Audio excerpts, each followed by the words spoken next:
I heard a charismatic pastor say the rapture is imminent. Do you believe this?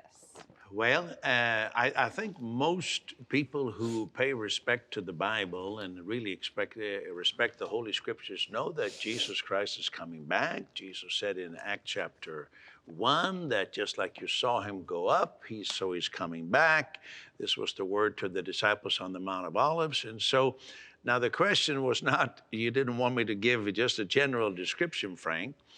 So let me preface my answer by saying that I have great respect for people who feel like Jesus is coming any day.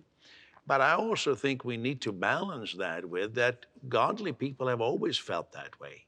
And I think it's a sense of joy in your heart, and it may not happen in your lifetime, and it may, but you live in that anticipation of it. I remember, and I'm dating myself a little bit here now, that's before you were even around. I remember in 1969 being in a service on New Year's Eve, and the preacher said that he was sure that Jesus was coming back the next year, 1970. And he said, I can guarantee, I can put my whole life on that. Absolutely, this is the last decade. And of course, he was wrong. And I know many godly people who said, God told me that Jesus would come back in my lifetime, and now they have died. So I also balance it with this. But I think that there is an excitement in our heart. We want Jesus to come back. So you can think I'm dodging your question here, Frank, and maybe I am a little bit, but I'll say this, but I still think there's a lot more to be done for the gospel. And there's still, I see all the billions of people that have had no exposure to the gospel. And we are working, of course, in this ministry. We are really working. I wish others would be working as hard. Maybe there are some, but I don't know a lot.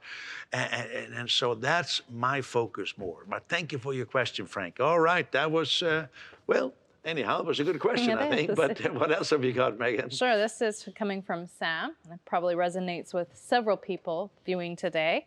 I've lost my job due to the pandemic and have been a believer for many years, and I'm a faithful giver to my local church. I'm struggling how this is God's best for me and my family right now. What about his provision and protection? How does this come into play when believers face situations like this? Well, first of all, I think we can all agree that this pandemic is not God's best. We live in a fallen world. But if I understand Sam's question right, you're saying he's feeling the pressure financially, he's feeling the difficulty. And I want to say to you, my testimony is that the greatest financial answers to prayer that Tina and I have received have been when we were under pressure. And it so happens, you may know, that apart from leading World Impact Ministries, I'm a part of the church here in Toronto Celebration Church.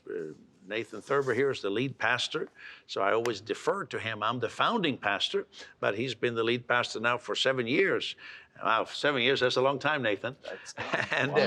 And so often if he's preaching and I'm here, then I might speak a word for the offering. Sometimes I preach. And so just the other Sunday, I was just saying, Lord, Nathan is preaching today, but I'm supposed to say something before we receive the offering and take the communion. And suddenly I was reminded in 2 Corinthians chapter 8, in the first 5 verses, where Paul gives a testimony, maybe to a person just like you, Sam. Maybe this would be bullseye kind of the testimony that you would need to hear. Paul says, I want to tell you this, that God's grace is working. And he says, the people in Macedonia, they've been under pressure. And I'm paraphrasing here. The people in Macedonia, they've been facing all kinds of difficulties. They've been just in poverty, but they abounded into generosity.